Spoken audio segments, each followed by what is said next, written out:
To start with, intercultural competency, what exactly is it? I would just put it that way. It is going from incompetency to competency by acquiring the required abilities, which are the knowledge base, the skill set, and the right attitude. When I say the knowledge base, then it is the cultural awareness that you need to have of the culture that you are being into. And here, when I speak about, it's always, of course, the German culture. That is the set of knowledge that you need to acquire. And the set of skills, I would say, it fall under the category listening skills, understanding abilities, the skills to observe, evaluate, and assimilate the information. Um, all this can only be done with the correct attitude towards intercultural competency, which is having the right amount of respect, open-mindedness, and curiosity. Curiosity is the key to everything, in my opinion, and you should be having that urge to discover things around you. So this is in a nutshell, so to say, what is intercultural competencies. So it is the ability to develop these set of skills in order to effectively communicate with the culture that you are into now, or you will be into in the future. And I would also like to highlight two more points when it comes to what it is exactly. It is not just one time, yeah. It is a continuing awareness. One cannot say that, yeah, I have attended a professional training course my company offered on intercultural competency and I'm ready. Of course, the course will prepare you. It will impart the right knowledge. But the acquisition, it goes on. So I can tell you from my experience that even after 17 years, even today I'm learning bits and pieces, still some more new things about the German culture, as well as about my own culture. And another important point I would like to highlight on is it is not just for me as an individual. As much as I keep wondering or I want to discover more about the culture around me, the German culture, it's also the locals, the Germans, that do the same. Okay, they also see the differences when they look on the street. That's an Indian, that's an African. But the most important positive thing that I learned from them is their acceptance. Yeah, they want to accept and they want to learn, so they never stop learning. So that is the key to it. And how would you then go on with it? Like intercultural competency, as I said, you have to acquire the knowledge, accept it, and then adapt yourself. So the 3 A's I would like to focus on before moving on to the next one. So acquire the knowledge and the skills, understand the German culture, understand your own culture as well, accept the differences. There is no other way out of it, and empathize with the differences that can be seen. Take the positive out of it before you react and respond. And of course, you have to adapt to the differences in your own way.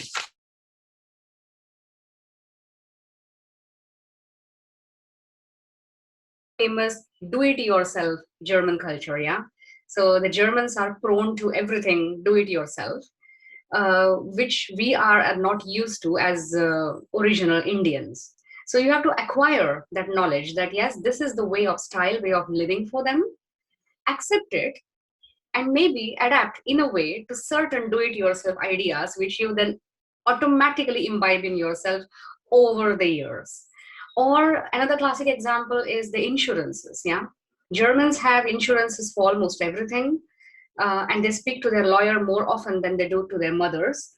So accept it, accept the way it is, acquire the knowledge. What are these different kinds of insurances? How do they play an important role when you live here? They may not be relevant to you as an Indian in India, but they may be definitely relevant to you as an Indian living here.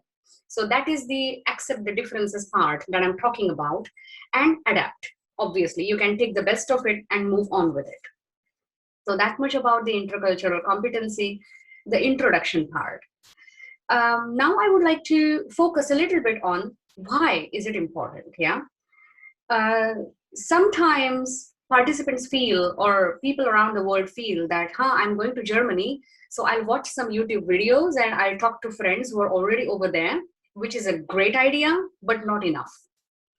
And therefore, why is intercultural competency in a professional environment important?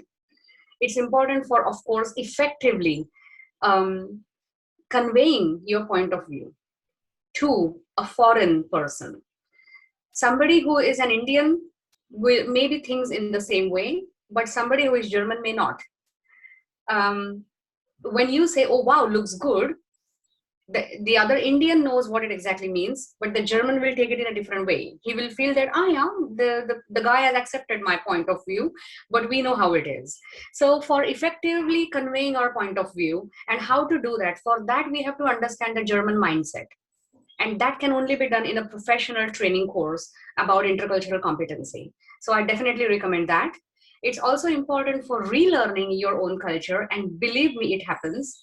Over these many years, I would definitely say I have learned much more about my own culture after coming here, after leaving India, than I was back there in India, because you look at such points about your culture you never thought about when you were there. So it's relearning about your own culture and learning about the new culture that you're into. So it's a very, very interesting and fascinating thing to do. And obviously the personal and the professional experience. Yeah. So it's not just for your personal success, but your personal success in a team, which will lead to your professional success. You cannot separate yourself from a team being in a German company. It is a very, very team building, team oriented structure, at the same time giving you your individual liberty to work. And the last point is obviously where I would like to focus on the iceberg model, where we look at the tip of the iceberg, yeah, which is visible. The tip of the iceberg is visible to everyone. When you come to Germany from outside, some things are instantly visible, but deep down, there is so much more to understand. And how would you go about acquiring this? You have to seek professional training. You have to learn the language. There is no way out of it. Although there are many who come here and they think that I can survive with English. You can, but the integrity part will be left out. So knowledge of a language is definitely a must. Make friends, communicate with your colleagues, communicate with your neighbors, and take it seriously to make it more fun. Yeah. Keep a handy list of do's and don'ts ready. And yeah, accept. Love their football, give them your Indian food. Okay, and then I would like to touch on 2 or 3 different important aspects of the how one should approach. In that, the first one being the socio-cultural. So if you would go to the next slide, Rucha, thank you very much. So under the socio-cultural, as you see, there are some of the dot points that I have put. This is not an end, these are just a few of them. For example, when you want to learn about the German culture, you have to know their social structure. Why do the Germans think this way? There are some words which are almost non-existent in a German dictionary, okay? For example, poverty. They have not seen that as much as we have done around us, being born and brought up in our own country, which changes the way we think, yeah? So we have to learn why it is like that. And for that, it is immensely important to learn the social structure. We have to learn what do the Germans value. For example, they trust their governance of their country, but at the same time, they do not overestimate, yeah? Or they value the friendship that they have done. They may not be having 100, they may be having only 10 friends, but that will be of immense value for them. We also have to look at the various norms of the German society. For example, they love punctuality, they adore cleanliness. These are some of the things which we definitely need to look at. The next important point I have purposely mentioned over here is history. There are only two important points I would like to hit on when I speak about history. We need to know about the history of any country that we are going to live in for a longer time, and learn to avoid what not to talk about. Another important thing I learned when I came here is you take the best from what has happened in the past, but do not teach your next generation to behave based on the history of the country. That way, the new generation will only be a generation of revenge. Okay, and that is the reason that the next generation of the Germans is very different from the Germans who have faced the World War. They have kept the most important things of history, but not kept the revenge. And that I think I really learned as a very, very different and important point over here. About religion and about food, of course, there are so many more aspects of the socio-cultural element of the intercultural competency to talk about. But because of lack of time, I would first like to focus on the professional element, which is my next point. And under the professional element, again, there are many, many different points. Two most important being the focus and the communication. The communication part, Rucha is going to handle intensively. So I would more like to focus on the focus part of it. And the main difference being ours is a relationship-centered culture, and the German culture is a task-centered culture. That is exactly where the conflict, if at all, starts. Okay, so these has to be understood. Quality is more important in a task-centered culture, but relationship is more important than a relationship-centered culture. Quality of product is more important here in Germany. Or punctuality is more important. In our culture, family comes first. I can be 5 minutes, 10 minutes late. And when I say punctuality, it's really the German punctuality. Like I myself have missed a train, even though I was 1 minute earlier on the train station. So that is not early enough. So that is punctuality that I've learned the hard way when I came first time over here. Reliability is a task-centered culture against sympathy. Structure and organization, which a task-centered culture offers, in contrast to loose ends and flexibility in a relationship-centered culture. Technology and innovation-driven in the task-centered, against the manual and routine work in our culture. And here I would like to focus on the classic current example of the Schnell test that Germany has come up with to curb the coronavirus infections. I myself was not convinced if the Schnell test drive is going to work, but this technology and innovation driven focus that they did, now I'm slowly seeing the results of what is happening there. So it was a very, very slow decision, maybe with a lot of patience, but it was a long-term decision.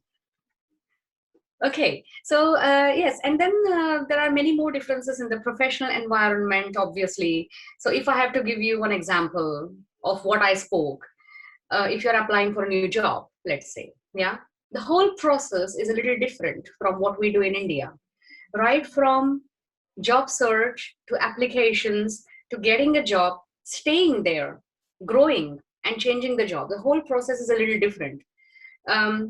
If I go to a job interview as with a master's in biology or life sciences, the questions asked will not be the kinds of, so tell me something about a human cell or animal cell.